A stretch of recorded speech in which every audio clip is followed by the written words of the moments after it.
Cristo quiso fundar una iglesia. Evidencias bíblicas. ¿Qué encontrarás en este video? La unidad como voluntad de Dios. Intención bíblica de fundar una iglesia. ¿Qué entendía Jesús por iglesia? Comparación de la voluntad de Dios en el Antiguo Testamento y Nuevo Testamento. Las 12 tribus de Israel y los 12 apóstoles.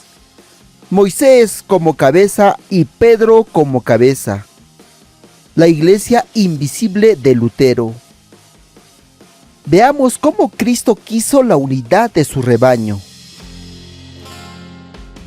Juan capítulo 17, versículo 21. Que todos sean uno, como tú, Padre, en mí y yo en ti, que así ellos estén en nosotros para que el mundo crea que tú me has enviado. Juan capítulo 10, versículo 16. Oirán mi voz y formarán un solo rebaño con un solo pastor. La división se opone al mandato de Jesús. Hoy existen más de 40,000 denominaciones cristianas y cada una dice tener la verdad. Pregúntate, ¿quién está en contra de Cristo? ¿El que busca la unidad o el que busca la división?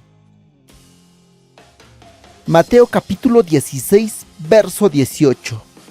Yo te digo que tú eres Pedro, y sobre esta piedra edificaré mi iglesia. Analicemos este texto.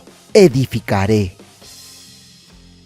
Un invento de Jesús y no de los hombres. Mi, que significa que es solo una iglesia y no varias iglesias. Pero, ¿qué significaba para Jesús la palabra iglesia? ¿Era acaso un edificio? ¿Era una palabra poética? ¿O algo invisible como decía Lutero? Jesús entendía de iglesia lo mismo que comprendía el pueblo de Israel. Veamos algunos conceptos del Antiguo Testamento y del Nuevo Testamento. Cajal, eclesia e iglesia en el Nuevo Testamento. Antigua alianza y nueva alianza. 12 tribus, 12 apóstoles. Ancianos con autoridad, apóstoles con autoridad. Moisés y Pedro. Israel, pueblo de Dios, y nuevo pueblo de Dios en el Nuevo Testamento.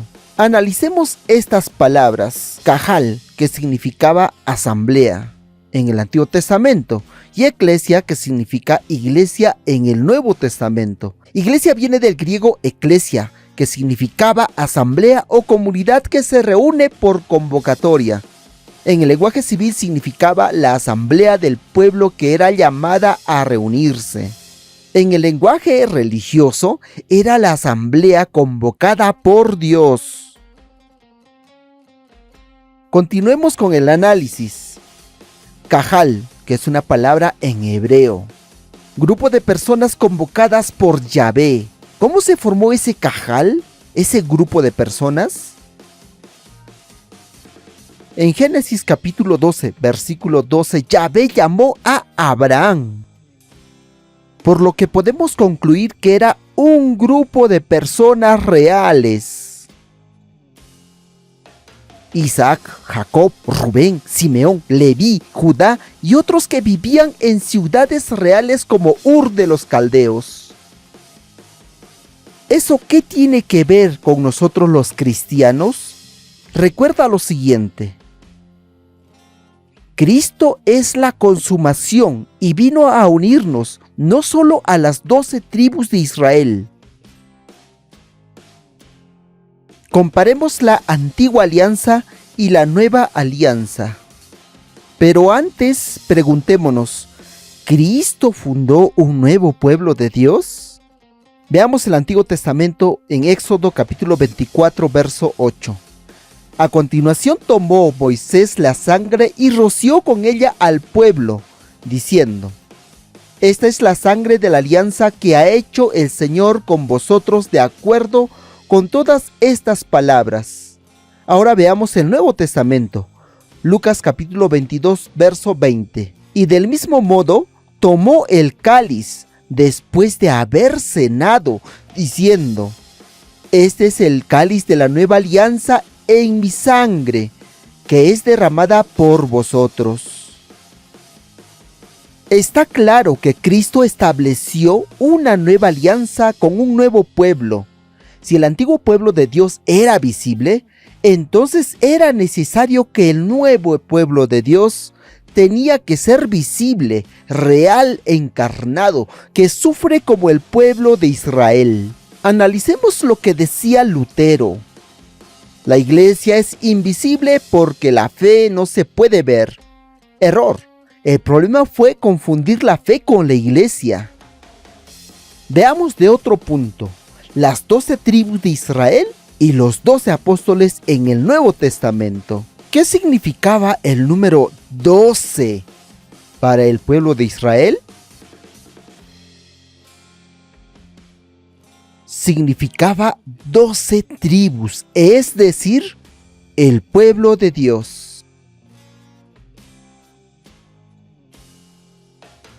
Coincidentemente, en el Nuevo Testamento Jesús llamó a 12 apóstoles.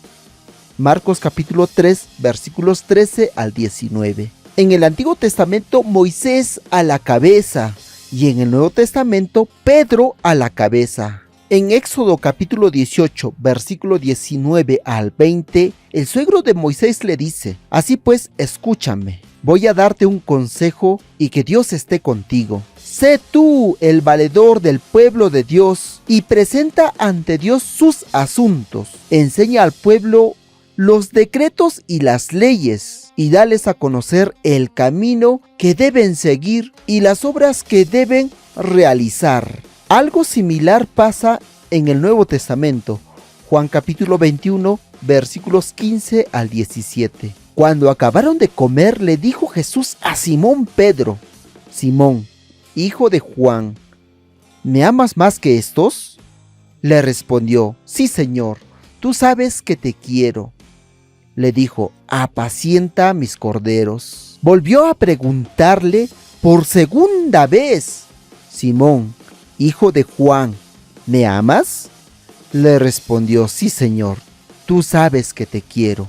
Le dijo: pastorea mis ovejas. Le preguntó por tercera vez: Simón, hijo de Juan, ¿me quieres? Pedro se entristeció porque le preguntó por tercera vez: ¿me quieres? Y le respondió: Señor, tú lo sabes todo, tú sabes que te quiero. Le dijo Jesús: apacienta mis ovejas. Nuevamente la pregunta: ¿fundó Cristo una iglesia?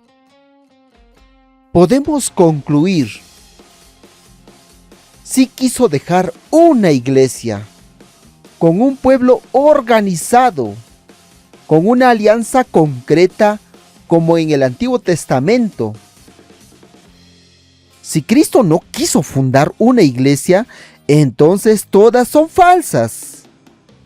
Pero no puede ser que todas sean iguales. Además, revisemos 1 de Timoteo capítulo 3, versículo 15.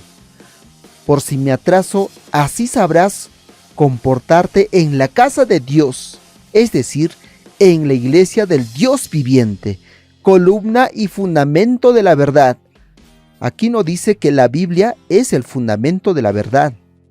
De alguna manera, esa iglesia viene a ser el reino de Dios. Veamos, el reino de Dios en el Antiguo Testamento y el reino de Dios en el Nuevo Testamento. Mateo capítulo 16, versículo 19. Te daré las llaves del reino de los cielos. Cristo es rey, justo por eso le entrega sus llaves a Pedro. Pero, ¿qué significaba reino?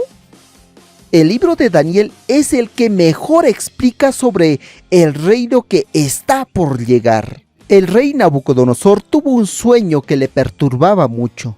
Mandó a llamar a los magos y adivinos del lugar. Él pedía que adivinen de qué trataba el sueño, por lo que los magos no querían adivinar ese sueño. Entonces se presentó el profeta Daniel, quien le explicó parte por parte lo que significaba el sueño. El rey había soñado con una gran estatua que tenía la cabeza de oro, el pecho y brazos de plata, el vientre y muslos de bronce,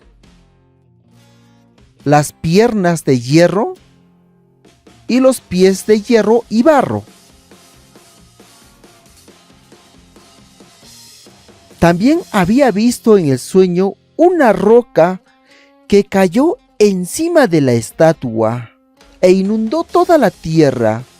Esto anunciaba que iba a haber un reino que perduraría por siempre. Esta profecía se cumplió en el Nuevo Testamento, Mateo capítulo 4, versículo 17. Desde entonces comenzó Jesús a predicar y a decir: convertíos, porque se acerca el reino de Dios. Predicar el reino de Dios era una misión de Jesús.